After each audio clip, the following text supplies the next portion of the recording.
Hi, welcome to Body Stories, where we talk all things related to the body. I'm your host, Theresia Daniel, and I've been in the fitness industry for over 10 years.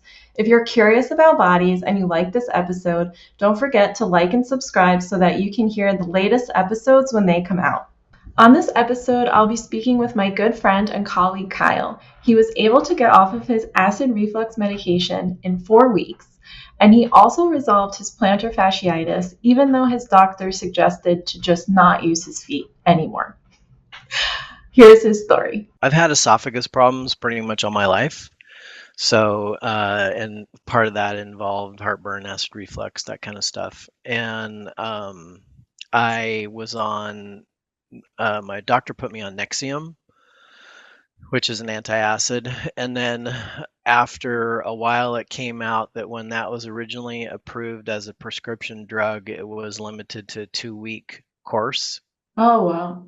And so, you're only supposed to be on it 2 weeks, and I'd been on it like 5 years at this point, right?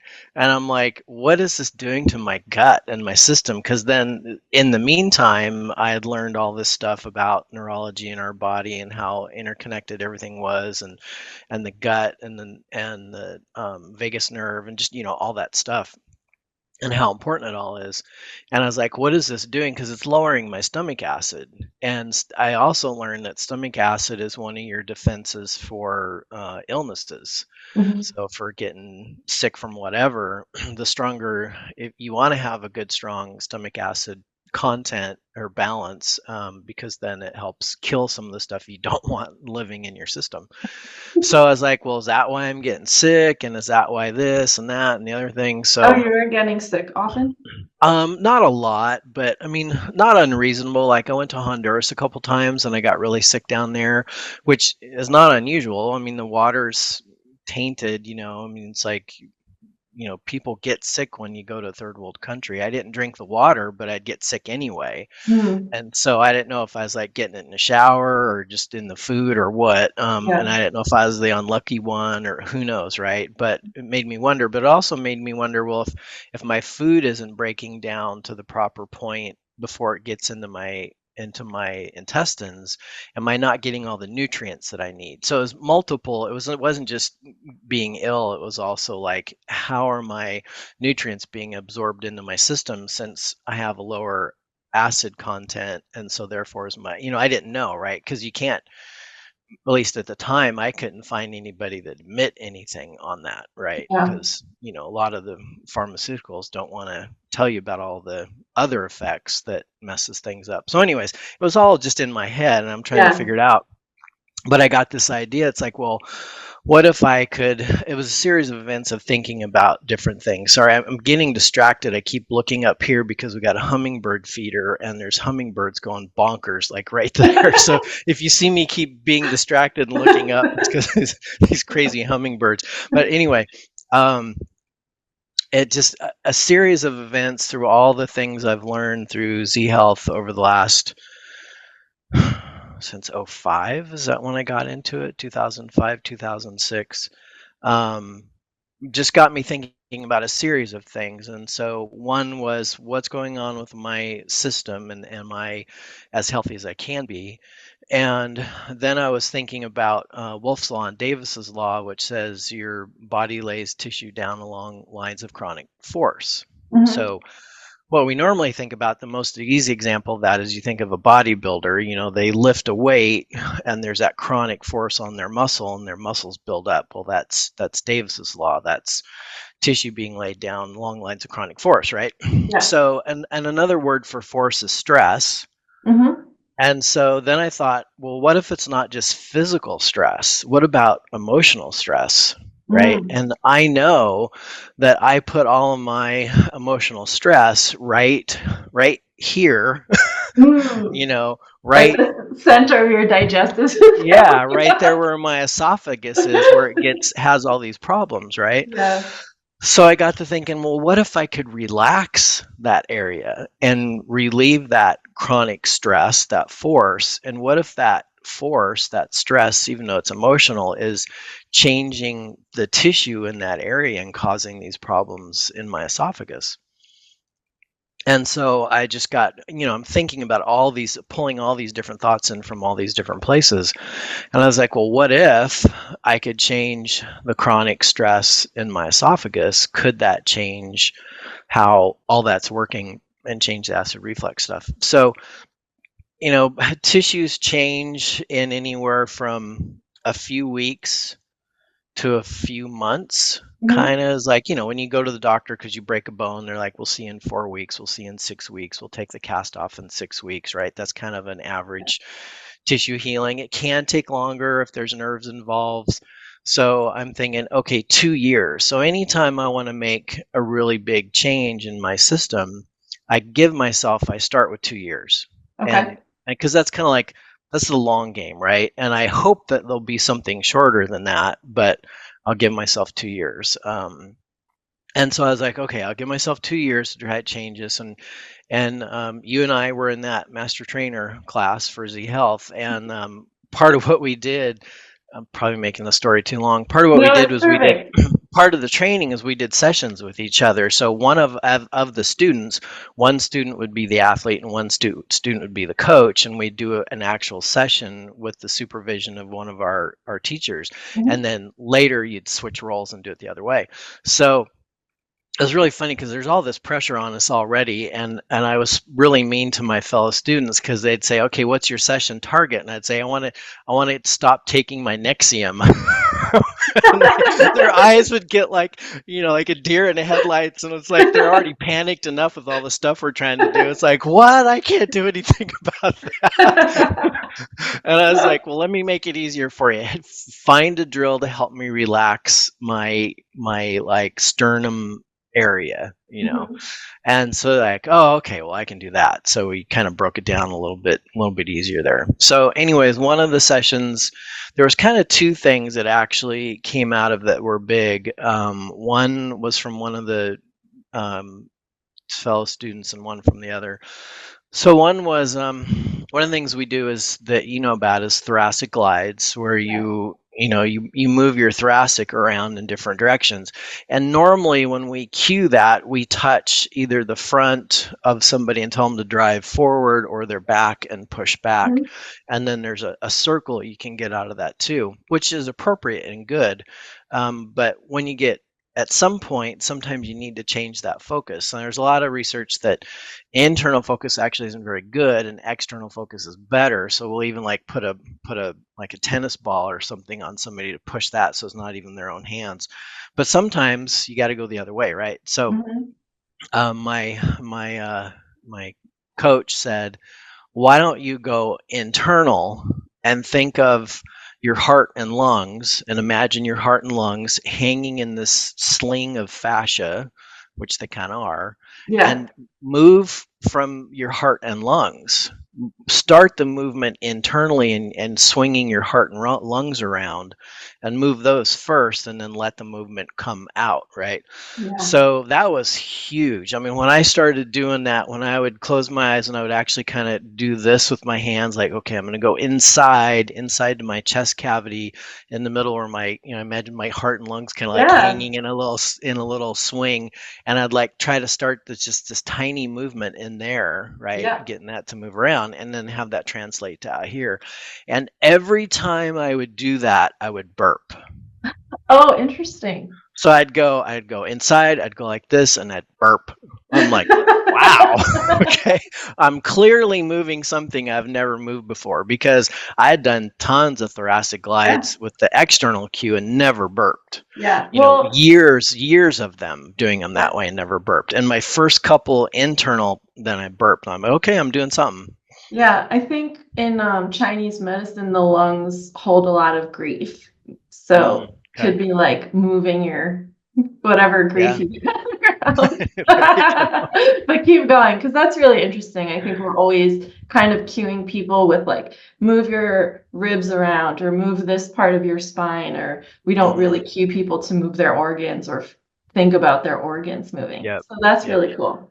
Yep. Okay, keep And, going. admittedly, people are going to say, well, you're hallucinating because you can't literally do that. And that's Mhm. true. And there's not a muscle around, well, there kind of are, but not that we're consciously aware of to actually kind of move that. So it's hallucinating, it's imagining, but that still has a lot of power. Clearly, there's a lot of evidence for meditation and imagination and all Yeah. these things that can affect us. So, anyways, so that worked.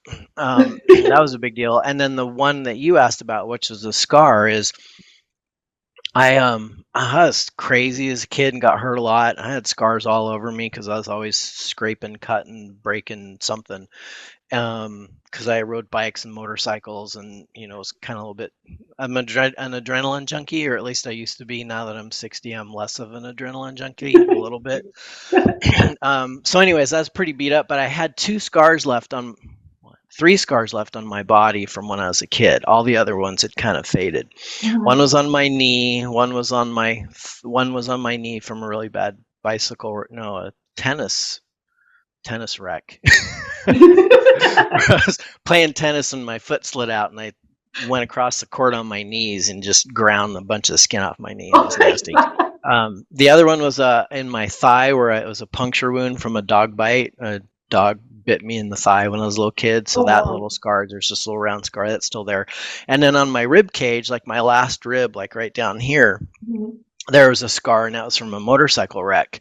And those are the three scars that were left. And one of not the person that did the move your heart and lungs, but the other person that was working with me, was feeling pretty stumped on what to do. And the instructor who was watching the session said, well, maybe look for scars, right? Because we were trying all kinds of stuff and doing a drill and reassessing, and nothing was really changing. And so she Yeah. was kind of getting frustrated and stumped, and the instructor could tell. And so the instructor said, well, see if there's a scar.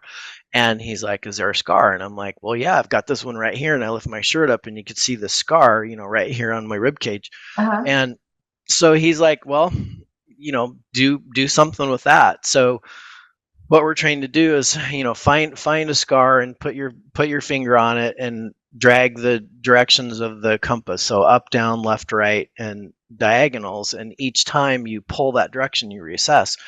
So when she grabbed that scar and put her finger on it and pulled kind of down and to my left, Mhm. it was the craziest sensation because I could feel this, what I call a ribbon of tension or tightness that came Mhm. up across my chest, through my neck, under my jaw, and up across my face and around to the top of my head. So Wow. she's down here pulling here, and Uh-huh. up here at the crown of my head, I could feel this brink, brink, brink every time she pulled, and this ribbon, it went right past my eye, and right past my mouth, and under my chin, and under my neck, and down, like it was crazy. And I must have got a really weird look on my face because as she pulls and she goes, what did I do, what did I do? Right. So my Yeah. face must have gone brr, my face did.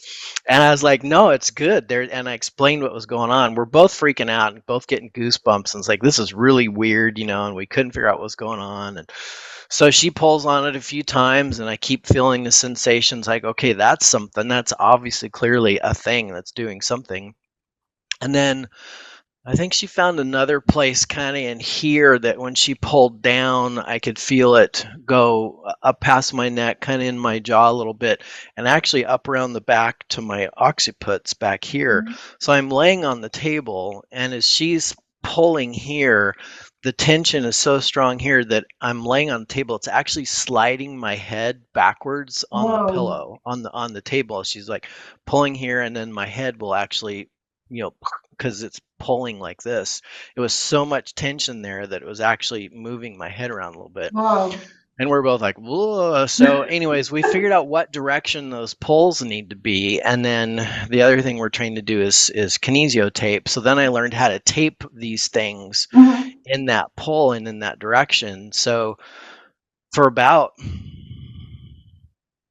I don't know, several weeks every day, or well, the tape lasts 1 to 3 days, Yeah. 4 days roughly, and sometimes you need to take a break a day or two if it starts getting itchy or irritated or whatever. But pretty much consistently for about a month, I was taping all this stuff, every day, and it was really Yeah. funny because I'd take pictures of all this tape and send it to her and say, "Hey, thank you," know.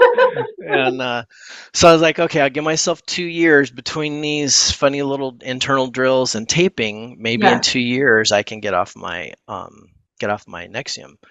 So about probably several weeks later, I took a trip to Italy, and I started feeling a little bit better, and I started trying to like dose down my Nexium and like just do it every other day instead of every Hmm. day.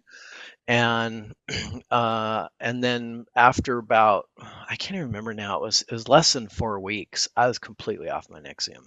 Oh, wow. I mean, it happened really fast. I was shocked because I'm like, okay, 2 years, I'm gonna work at this for 2 years, and Yeah. within, just to be conservative, I'll say 8 weeks, but I think it was more like 4 weeks. I was Wow. completely off my Nexium and just fine, except for one caveat: when I eat something with wheat in it, Huh.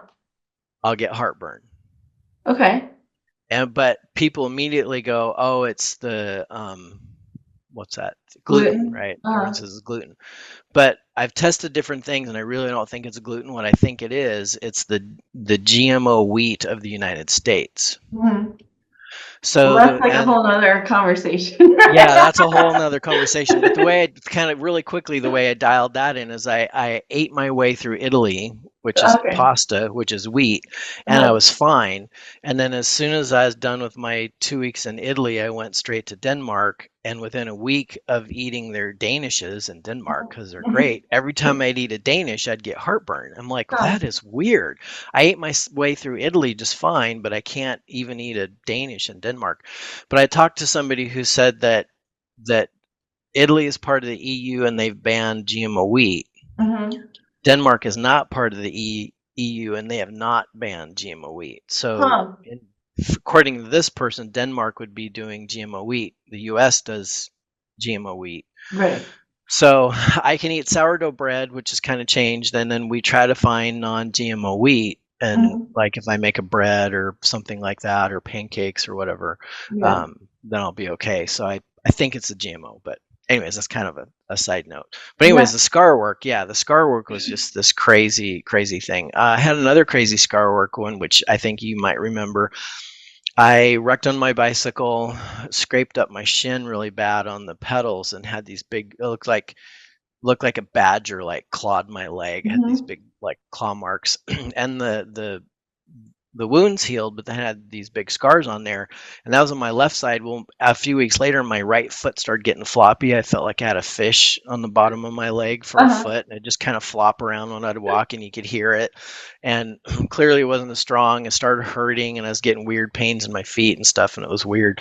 And then one of the classes that you were in, and I Mhm. think you did some and somebody else did some. We did this scar work time, and I'm like, oh, I've got a new scar because I'd been to these classes so many times.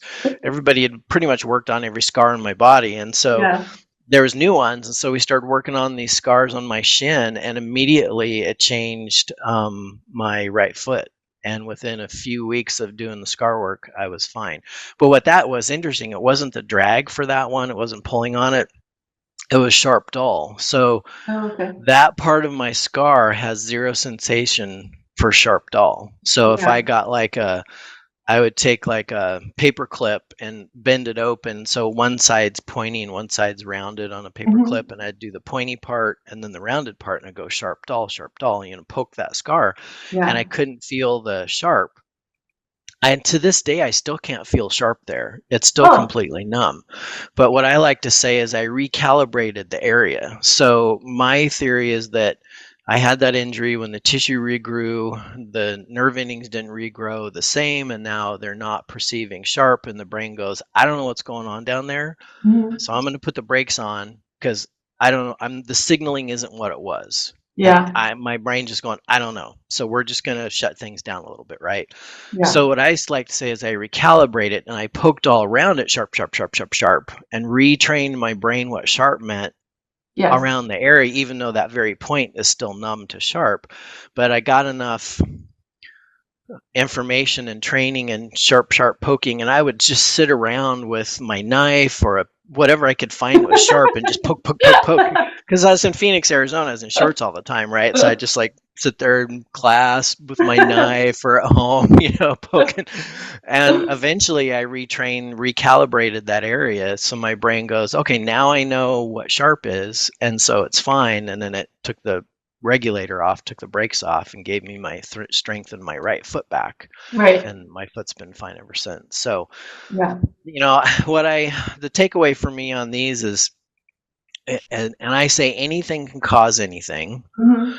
and anything can fix anything. So in our Western medicine, we are so compartmentalized, and it is true. It does happen. You break your arm, you break a bone in your body, and you have pain right there. Yes, you need to fix that area. That is a direct Hmm. causation correlation moment.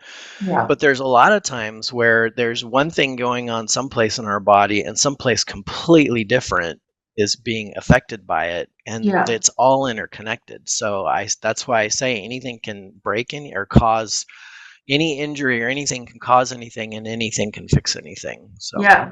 When do you think was the first time that you realized that was the case? Because I think so many people have heard of this before, or maybe are doing research and have are kind of investigating this, but until you really feel it in your body, I think it's kind of one of those things that you read about and you're like, yes, this is a concept that I understand, but you kind of don't really get it. You know what I mean? yeah.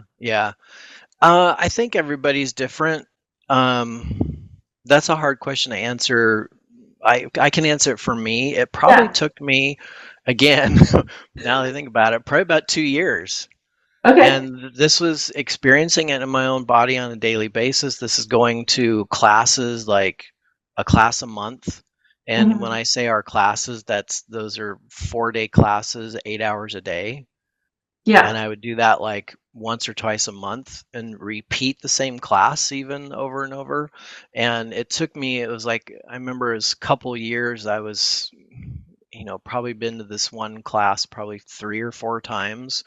And Dr. Cobb, the guy who kind of Hmm. started all this stuff that we've learned, was lecturing, and it was like a Saturday in the middle of the day, and it finally hit me. I'm like, oh, now I get it, right? I mean, I heard these words and I'd experienced it in my body, but it took me about 2 years to get through my thick skull how this actually works, right? Because our world is just from the time where little kids playing on the playground to every experience in our life going to a doctor, everything is direct effect and causation. When Hmm. you're a little kid, you're playing on the playground, you're running, you trip and fall, you skin your elbow, you look at it, you see blood, you feel pain, you go, ow, injury equals ow, right? Yeah. And then Mhm. you go to the doctor, and then every experience you have through your life, and every time you go to the doctor, you say, my elbow hurts, and they do something for your elbow, Right. and they don't ask you that 6 months ago I was carrying a table and it dropped and crushed my big toe, right? But that could cause, right? And you've seen it, Mhm. once you see enough people, the most abstract thing can cause a completely seeming unrelated thing. But it takes a while. I mean, I've worked with people and done something for them, and in that moment it's been so powerful for them that they actually weep over it, Yeah. because they've been dealing with this thing all their life, and it's like, really, that's all it took to fix this, was for me to like look at something, and do this silly little eye drill, and then this thing comes off that's been on me for years. Yeah. And they'll weep over it, and then I'll talk to them a month later, and it's like, are you doing that one drill? And they're like, well, no. Yeah, right. So I'm like, you had this very emotional, powerful moment that proved to you how to fix it, and now you're not doing it, right? And I say that not to be mean for people. I'm the same way, Yeah. and No. so So it's hard to make those changes, and it's hard to when our whole culture and our life experience is built on direct cause and effect, to finally get it through our thick skulls that anything could cause anything. It takes some time to do Right. that.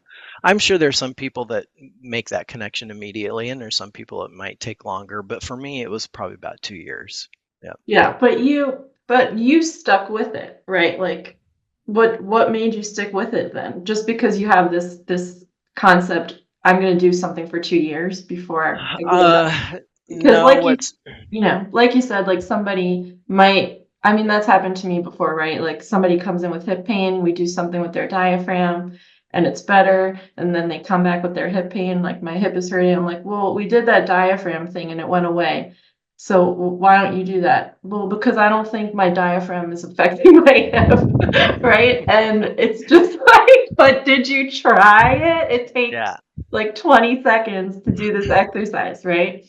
So what is it do you think that, I mean, you kept going for 2 years and you did more than a 20-second exercise. You went for like classes for hours, you know? Yeah. That's a good question. Why? Because I want to change, Okay. And you know? you felt though that this was worth it or it was gonna work or what? Yeah, so so the here we go with a 2 year story again. I hadn't realized this, how many 2 year stories are in my life. I so the way I got into this in the first place was I had plantar fasciitis. So I lived in Seattle. There's a place called Green Lake. It's a city park. It's 2.8 miles to run around the lake, so 3 miles, right, to run around the lake. It's a great little just exercise place, right? So I would go run around Green Lake, and it was 2.8 miles, and I didn't run fast. I mean, I would do it, probably the fastest I ever did it was 20 minutes. I'd usually do it in like 25 Mhm. minutes or something like that. So just a leisurely pace, nothing crazy. And and I started getting pain in my feet, and it got so bad that I would have to, like, in the morning when I'd get up, I'd have to crawl to the bathroom. I couldn't walk my first few Wow. steps out of bed. I'd get out, I'd crawl out of the bed, and I'd crawl across the room and try to get my feet moving just enough, because what it feels like for somebody who hasn't had plantar fasciitis, it feels like you're stepping on needles. Yeah.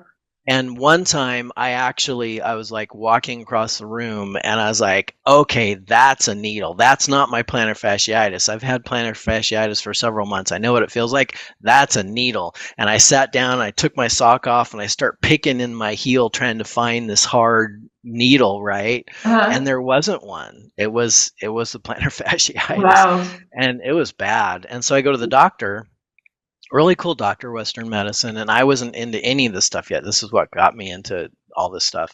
And Mhm. he's like, "Well, yeah, you got plantar fasciitis. There's really nothing we can do about it. I can give you a $400 prescription for orthotics, but that's not really going to do anything. You're just kind of wasting your time. Just quit using your feet." And I'm like, Wait, "What? he didn't Huh?" say quit using your feet. Yeah, he did. I mean, it's almost like somebody saying lay off dairy. I'm like, "What?" so uh so I was like, well, that's not gonna work, um so I quit running, and that helped a little bit, but I had a job that I had to walk and do things. I couldn't just stop using my feet. So I kind of, the stop running helped, but I still had the problem. It just Mhm. wasn't as severe. And so I got introduced to Dr. Cobb, and I had a private session with him way back in, I think it was '05 or '06. And he gave me, I don't know, 8 drills to do that took me 5 minutes to do, hand figure eights and elbow circles and knee circles and some of these just simple little drills. And it would probably So take, like specific mobility exercises for yeah, for yeah, people who yeah. don't know what drills are. Yeah, Okay. so, Okay. move your hand in a figure eight, move your elbow in a circle, same things so I had feet, knees, hands, elbows, and thoracics. Okay. Those are and I could get through 'em about 5 minutes. He said, do them 3 times a day, do them in the morning when you get up, in the middle of the day sometime, and before you go to bed. So I did that. I do them 3 times a day, and I did Uh-huh. them. And I also had elbow pain and shoulder pain and knee pain and hip pain and ankle pain, because I quit running, but I still kept lifting. So I had a gym in my basement, and I had a squat rack, and I do deadlift and bench press and squats and basic free weight kind of stuff. Mhm. Um, and so I had all these other pains, and I had migraines pretty regularly. Oh. Maybe not if not every week, a couple times a month, I'd have Mhm. migraines. Yeah. Full blown, like have to go into dark room, turn out all the lights, and put the pillow over my head and curl up in a fetal position, and you know, so all this started going away, but I kind of didn't realize how much it went away until 2 years later. I have this closet in my hallway, and it's a full deep closet, right? It's like 24 inches deep closet, and I'm looking for something, and this is part of this shelf I was on was our medicine cabinet shelf, right? Mhm. And can't remember what I was looking for, a Band-Aid or something. I'm digging around, and pushed into the very back of the closet, because I never use it anymore, was my bottle of Advil.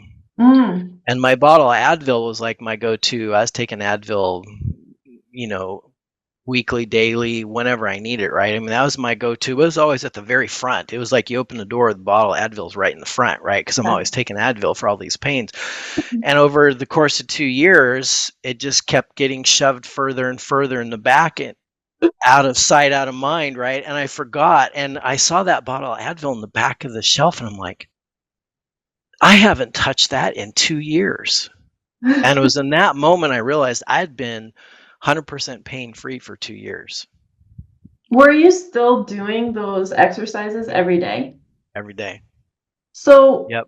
but why did you keep doing them? Because they you noticed they were working, Yeah, or I could what? tell. I could tell the pain was slowly going away. I could start running again, and my feet Oh. didn't hurt as bad, and my elbow pain went away. And when I'd bench press, my shoulder wouldn't hurt, and when I'd deadlift, my knee wouldn't hurt. I could tell that things were getting a little bit better, but it didn't connect how much better. It didn't connect from, oh, it's a little bit better, and I have some more of my freedom back.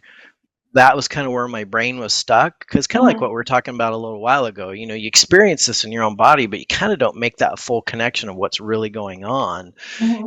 And it took me 2 years to have that moment where, yeah, I've been doing these because I feel better, but it Mhm. hadn't hit me that I'd been 100% pain free for Mhm. 2 years. And that was the moment where I was like, oh, this is some powerful stuff, right? And Yeah. now, it's like this was several years ago, but I was in a Kempo martial arts class, and I had got real busy with work and hadn't been for like a month or two. And I went back, and the first time I went back for class also happened to be sparring night. So they do the hour class, and then twice a month on Thursday night you spar, stay late and spar. And I love that. I'm like, oh, I even have my sparring gear in my bag, so I stayed to spar, and I got the snot beat out of me, and I because I hadn't done it in a couple months, right? And I'm not that they were mean and beat me up, but you get banged around, and you get hurt, sore and achy. And I got home, and I'm laying there on the couch, and I'm like, oh, I hurt, so everything just hurts. I'm all like, just part of it was muscle fatigue from all the exercise, and part was from getting knocked around because I wasn't very experienced anymore. I wasn't blocking things. I was blocking them with my head, not my Right. arm.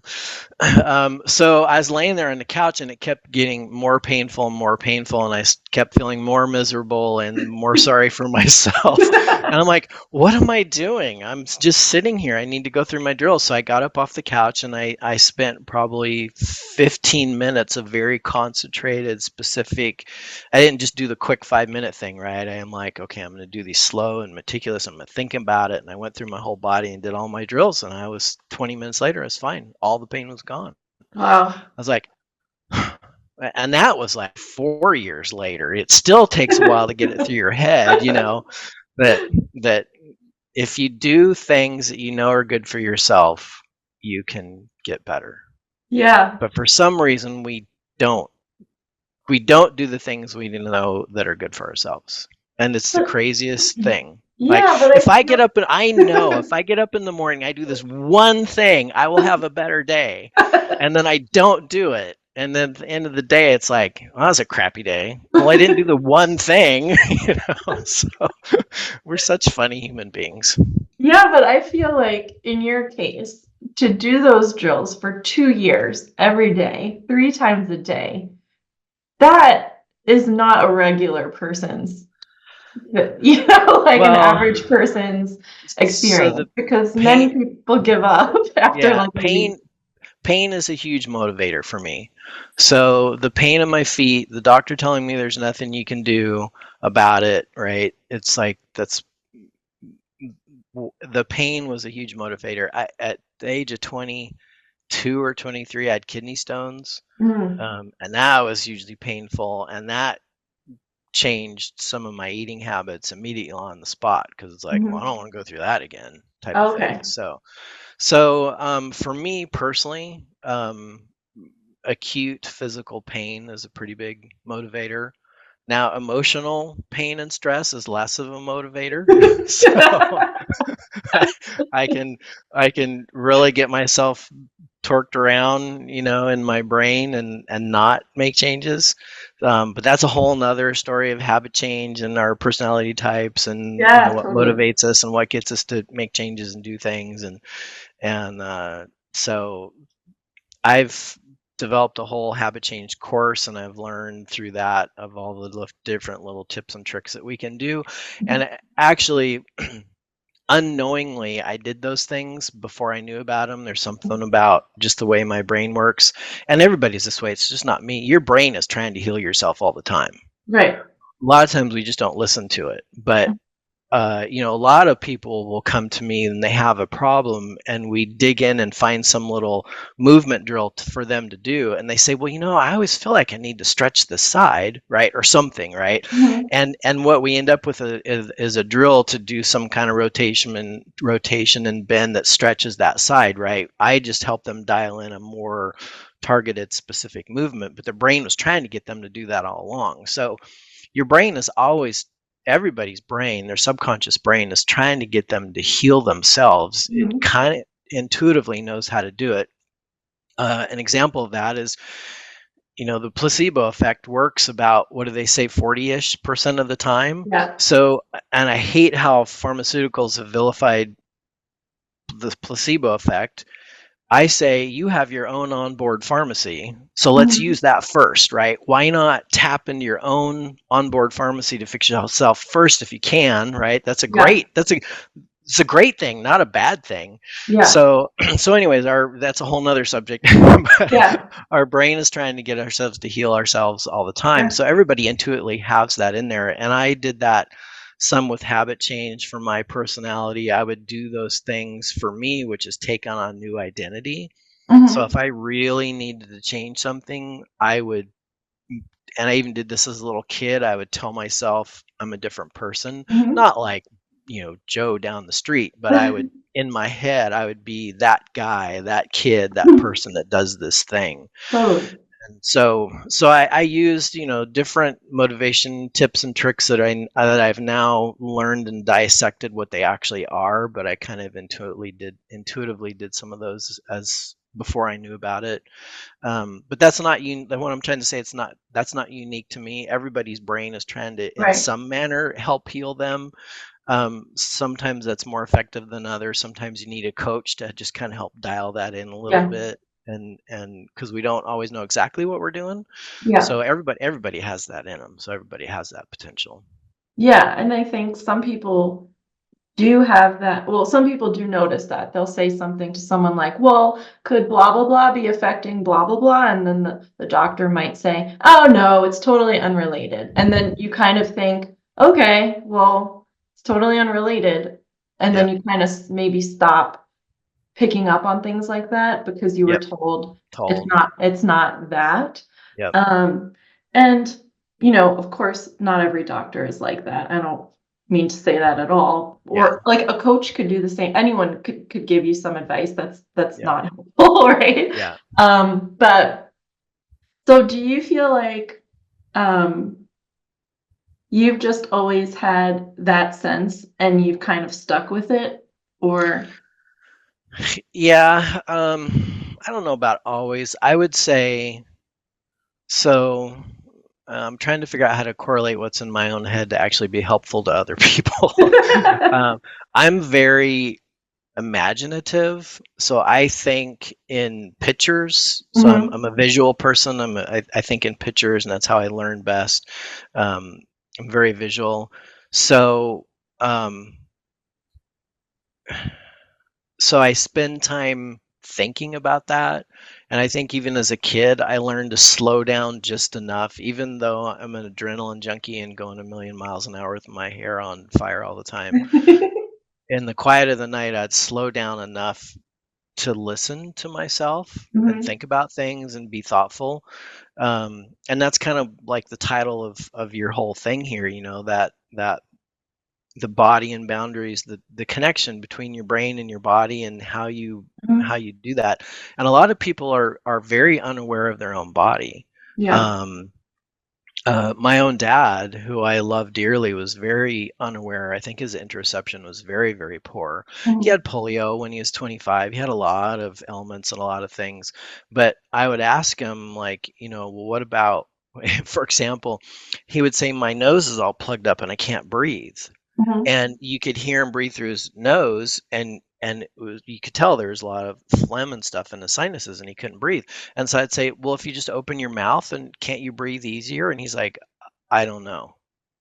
So he was so unaware of his own self that he couldn't even figure out that by just opening his mouth and having a clear airway to breathe was easier than trying to breathe through a plugged up airway nose passage. Mhm. Not that I advocate mouth breathing all the time, but just Right. to know, like, what's the difference? Because I was trying to figure out, part of his polio messed up his respiratory muscles. Mhm. And so I was trying to figure out, to help him with, was it actually his airway that was impeding his breathing, or was it his respiratory muscles that were Mhm. impeding his breathing? That's what I was trying to get him to dial in.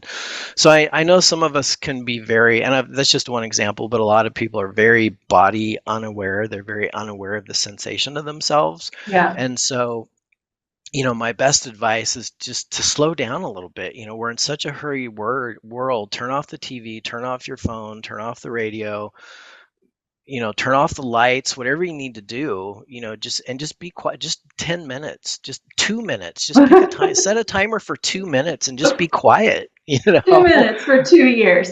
Yeah. um, but I think it's being in tune with my own body made me aware of what, oh, there's some weird thing going on, right? A lot of times I Yeah. couldn't identify what it was, but I knew there's something going on. Yeah. And to just, the best advice I can give is just literally set a timer for 2 minutes. If you can't do 2 minutes, do 30 seconds. Yeah. I mean, I'm serious. Just, Yeah. turn everything off, cup your hands, close your eyelids, put your hands over your eyes, put your elbows on the table to relax, and count to 30, and make sure you're still breathing while you're doing Right. that. Don't hold your breath. I think Um, that's really good advice. Just start small and just like be fully present with yourself with whatever yeah. comes up, right? Yeah, Yeah. and over time you'll train yourself to learn to listen to your body, and then as you do, as you get a coach that teaches you how to do these weird little, joint movements, you become more body aware because you can feel these things moving, and you're doing that kind of like my scar work. You're recalibrating. You're teaching your brain what all this stuff feels like. As you learn all that and feel all that, then all the sensations awaken a little bit more, and you can be more aware of yourself, and then you can help heal yourself better, or at least go to somebody, ask the questions. I think this thing's going on. Yeah, my wife has had that conversation with the doctor several times about, I think I've got this going on. Oh, you can't know that, you can't feel that. Well, I think so. Can you just test for it? And they test for it and go, oh yeah, you do have that. How do you know that? What? I felt it. No, you can't feel it. Okay, whatever. Right. I think also like let's just be a little bit more curious, like curiosity versus like an absolute answer, right? Yep. Like why can't we just embrace curiosity and let that Yeah. lead the way, right? Maybe Yep. even if the doctor was like, that's interesting. maybe you could feel that. Let's see. Oh, that's interesting. Why does it have to be no, you can't, or no, that's Right. impossible? Why can't it Yep. be, interesting? Let's Yep. see what happens. Let's So, explore that. Yeah. yeah. Curiosity, that's another one. I've always said, even since I was a little cat, since I was a little kid, if I was a cat, if I was a cat, I'd be dead. The saying, curiosity killed the cat. Because I'm super curious. I'm always like, why is that like that? What if it went this way instead of that way? And what about this? And what about that? So, yeah, Yeah, and curiosity is big. I think that's probably why you were able to, part of the reason you were able to stick with stuff for so long, because you were genuinely curious. Well, let's see what happens in Yep. 2 years if I keep doing Yep. this. Or, But not to make it sound like I'm a super person on that, because so I've done 2 sessions in my life with Dr. Cobb. The first session, he gave me 8 drills. I did all those faithfully every day, 3 times a day for years, right? And I still do them. And Mhm. I've added, I still do them. I had a second session with him a few years later. He gave me one new drill to do. One drill. I never do it. One drill. One more to add to my list, and I won't do that drill. that's so interesting, right? Like, wow. I know, right? So I'm like, yeah, that makes me curious. What's going inside my head that I won't do that one other drill? It's Yeah. weird, right? I mean, again, it's the human condition. It's our brains. It's creating a new habit. It's figuring out how to tie that in with what you're already doing. It's a very complex topic and situation, and trying to figure all that out, because there's not a silver bullet, right? Maybe it's Mhm. doing a couple extra simple finger drills, maybe it's meditating for 10 minutes, maybe it's who knows what it is that gets you to make these changes. Mhm. But being curious and finding somebody that can help you to do that, um, that's good. That's kind of like you asked me before we started this, like, how do you want me to introduce you? And I'm like, I don't know. It's like my friends call me Voodoo Magic Witch Doctor, and that's about as good as when I say that to a stranger as a neuroathletic coach. They have the same look in their eye. You know, it really doesn't matter. A lot of time it's, what the F did you just do to me? I get Mhm. that one a lot, right? Mhm. We're doing construction here, and one of the workers was the end of the day, and his back was, he goes, oh man, my back hurts so bad. It just really hurts. And I'm like, I picked a nail up off the ground and I said, look at the tip of this nail. And he's like standing right in front of me. I said, look at the tip of the nail. And I, brought it in towards his nose and brought it back out a couple of times. I said, keep looking at the tip of the nail. We did that like 20 seconds, like 4 or 5 or 6 times out. And I'm like, how's your back? And he's like, it's, he didn't even say it's better. He goes, what the did you just do to me? I'm like, what? And he goes, my back doesn't hurt anymore. How did doing that weird thing with the nail fix my back? And so he's like, and it was really funny. About 3 days later, we were out there talking at the end of the day, and he's like, where's the nail? You got a nail? You got a nail? He's looking around on the ground for a nail, and I couldn't figure out what he was talking about. And I realized he wanted me to do that nail. He thought the nail was the magic thing, that looking at a nail. I'm like, dude, you can use your finger, you can use a pencil, you can just look at you know? That's so So funny though, but maybe it was the nail. Well, we don't know. magic nail that I found on the ground. So anyways, all that to say, I like to call myself an alongsider.